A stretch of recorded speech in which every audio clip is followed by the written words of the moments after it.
ഡോളറിന് മുന്നിൽ കൂപ്പുകുത്തി രൂപയുടെ മൂല്യം 13 പൈസയുടെ നഷ്ടത്തോടെ വ്യാപാരത്തിന്റെ തുടക്കത്തിൽ 88.41 രൂപയുടെ മൂല്യം കൂപ്പുകുത്തിയത്. ഇന്നത്തെ ഇടിവിന്റെ പ്രധാന കാരണം H1B വിസയ്ക്ക് ഏർപ്പെടുത്തിയ ഫീസ് വർധനവാണ്.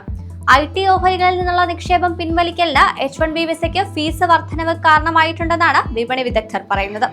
ഏഷ്യൻ വിപണിയിലെ തുടർച്ചയായ ഇടിവും ഡോളർ ശക്തി ആർജിക്കുന്നതും രൂപയുടെ മൂല്യം കുറയുന്നതിന് കാരണമാകുന്നുവെന്നും വിപണി വിദഗ്ധർ അഭിപ്രായപ്പെട്ടു.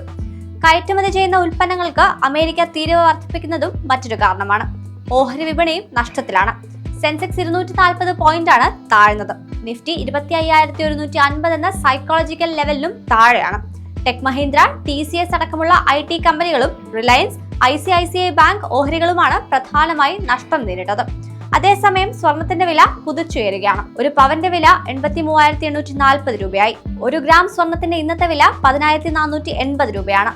ആഗോള സാമ്പത്തിക അനിശ്ചിതത്വങ്ങൾ തുടരുന്നതിനിടയിലും സ്വർണത്തിന്റെ ഡിമാൻഡ് ശക്തമാണ്. സ്ഥിര നിക്ഷേപമായി സ്വർണത്തിന് പകരം മറ്റൊരു ഓപ്ഷൻ തിരഞ്ഞെടുക്കാനും ആരും താല്പര്യപ്പെടുന്നില്ല എന്നതാണ് റിപ്പോർട്ട്. ഭൗമരാഷ്ട്രീയ സംഭവ വികാസങ്ങൾ, ആഗോള കേന്ദ്ര ബാങ്ക് നയങ്ങളെ അടക്കം സസൂക്ഷ്മം നിരീക്ഷിക്കുകയാണ് വ്യവസായ വിദഗ്ധർ.